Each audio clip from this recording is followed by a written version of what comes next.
Bem-vindos ao Por Trás do Conto, um lugar onde caminhamos por entre sombras antigas, onde histórias sussurram através do tempo e onde cada narrativa guarda um segredo à espera para ser revelado.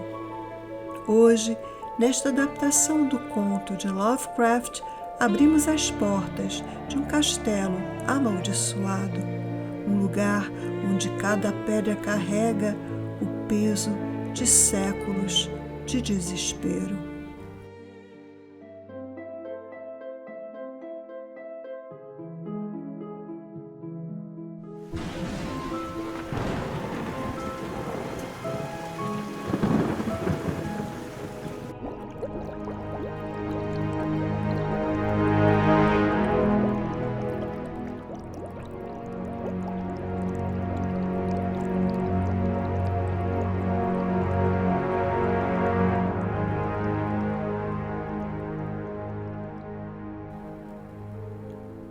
No alto da colina, onde o vento sopra como um lamento antigo, ergue-se o castelo que moldou minha vida.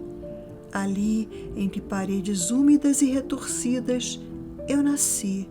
Eu, Antoine, o último dos condenados. O château, antiga fortaleza temida, hoje não passa de um corpo agonizante. Pedras se desfazem, torres tombam. O tempo o devora sem piedade, como devorou cada homem de minha linhagem. Meus pais, eu nunca os conheci. Meu pai morreu quando tinha 32 anos, um mês antes de eu nascer, atingido por uma pedra que de algum modo se desprendeu dos parapeitos desertos do castelo. E tendo minha mãe morrido quando nasci, minha educação e minha formação ficaram a cargo do único serviçal que restou, um homem velho e fiel, de considerável inteligência, cujo nome, lembro-me, era Pierre. Pierre me afastava de todos. Dizia ser meu sangue nobre demais para conviver com camponeses. Hoje, sei que queria apenas ocultar a verdade, a maldição que corria como veneno pela história de minha família.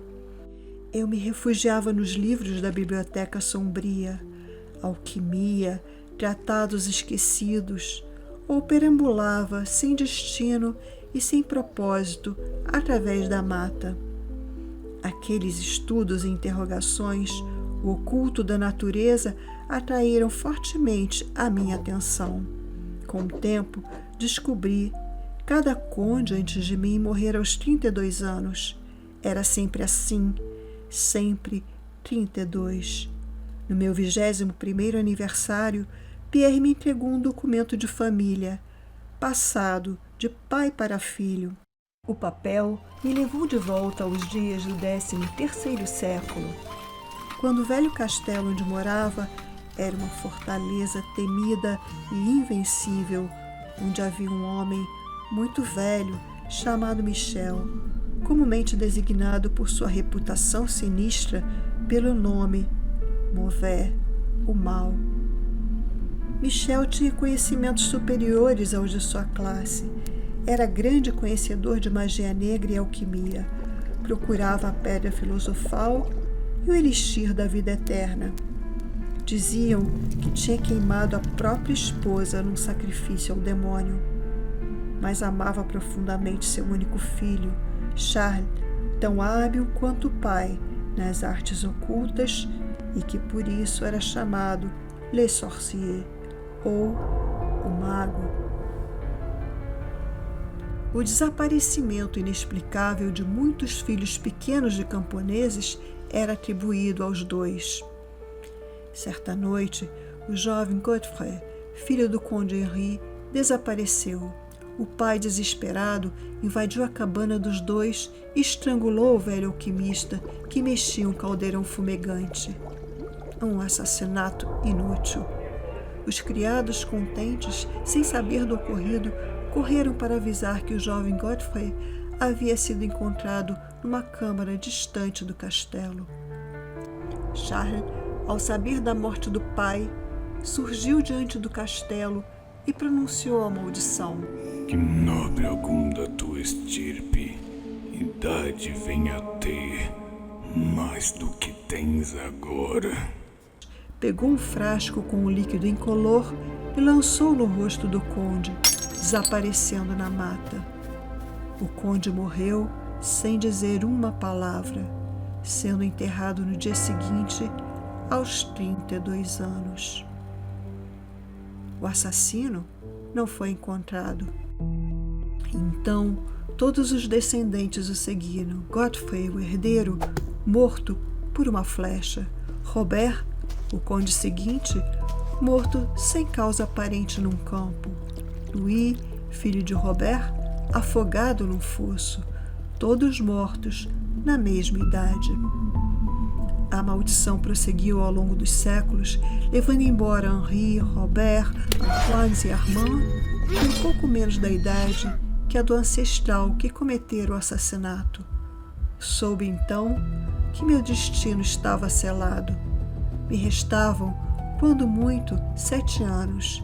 Me tornei obcecado pelo mundo oculto da magia negra, buscando quebrar a maldição ou entendê-la.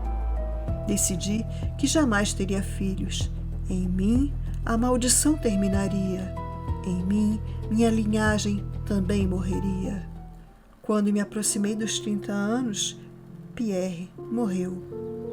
Eu o enterrei sozinho no pátio que ele amava, ao longo do qual gostava de perambular. E desde então, vaguei pelo castelo como um fantasma, explorando zonas que nenhum pé humano tocava há 4 séculos.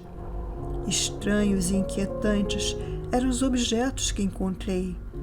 Mobília coberta de poeira, teias de aranha e enormes morcegos naquele sombrio abandono. Cada segundo me aproximava dos 32. Cada movimento do pêndulo do relógio marcava a espera da morte desconhecida.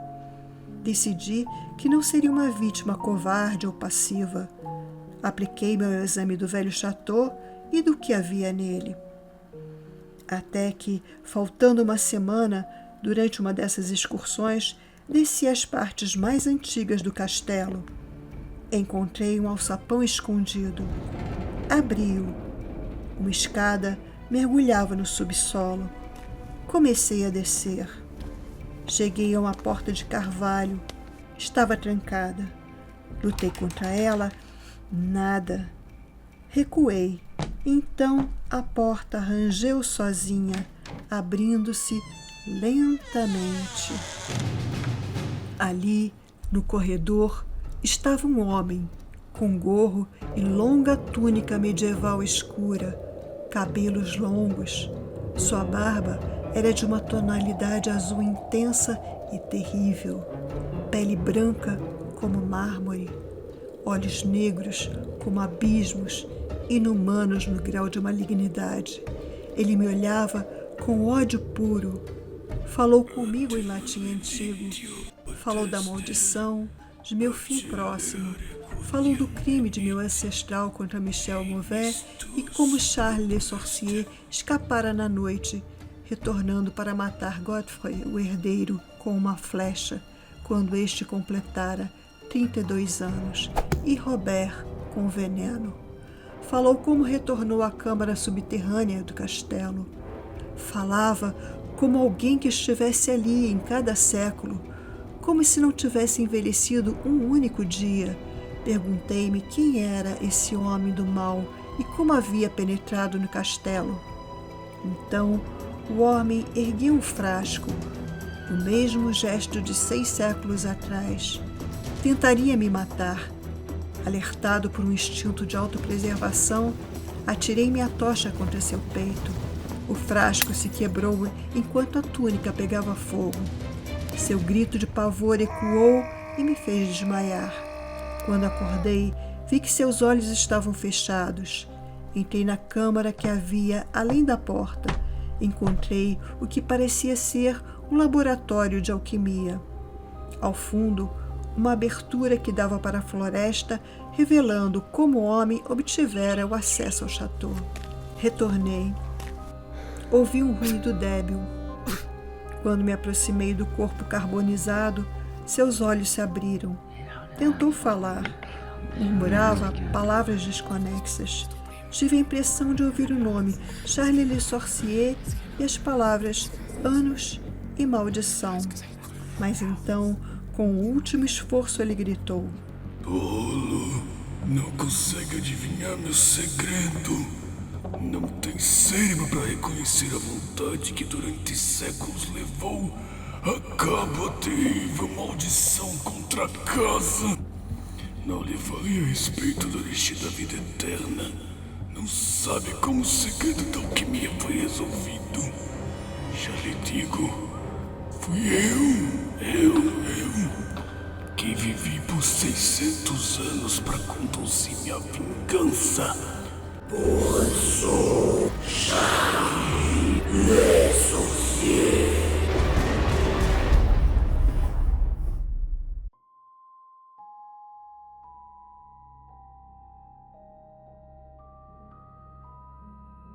Howard Phillips Lovecraft nasceu em Providence, capital do estado de Rhode Island, em 20 de agosto de 1890, falecendo em 15 de março de 1937.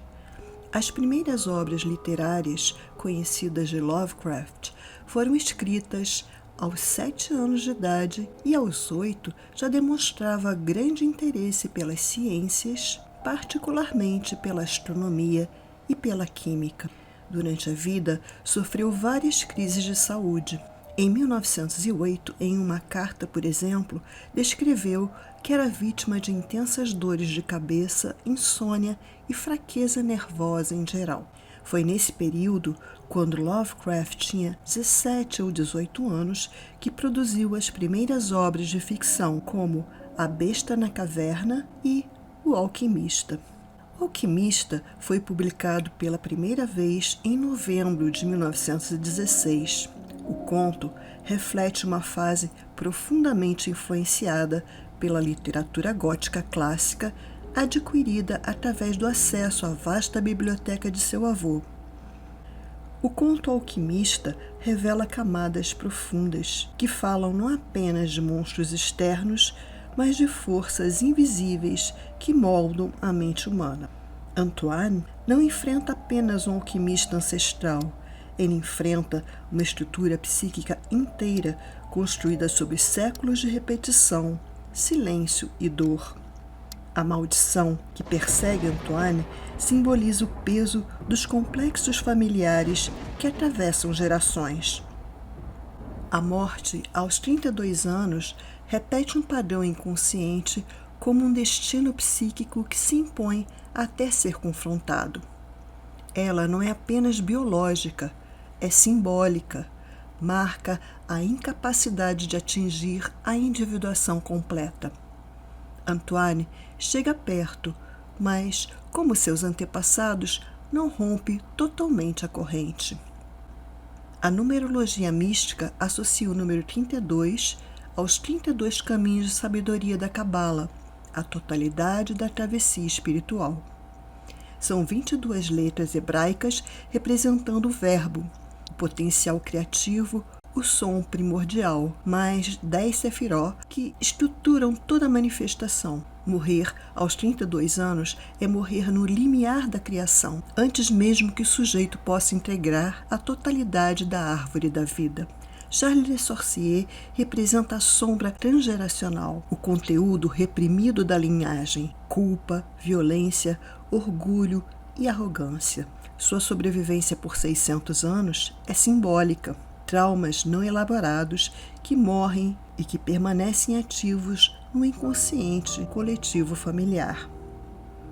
A descida de Antoine às partes subterrâneas do castelo simboliza a jornada ao inconsciente e a aproximação de conteúdos reprimidos. O laboratório alquímico simboliza a transformação interior. A aparição do mago é a confrontação final com a sombra. A tocha acesa simboliza o fogo alquímico da consciência, iluminando o que permaneceu oculto. O fogo que destrói o mago é o símbolo arquetípico da purificação. No fim, Antoine rompe o ciclo, não por matar o inimigo externo, mas por revelar o que estava oculto dentro da própria linhagem. Essa dimensão oculta transforma o Alquimista de Lovecraft não apenas em uma história de terror, mas em uma lenda psíquica, um conto sobre a herança emocional que atravessa séculos e sobre o preço de uma vingança que ultrapassa os limites da vida e da morte.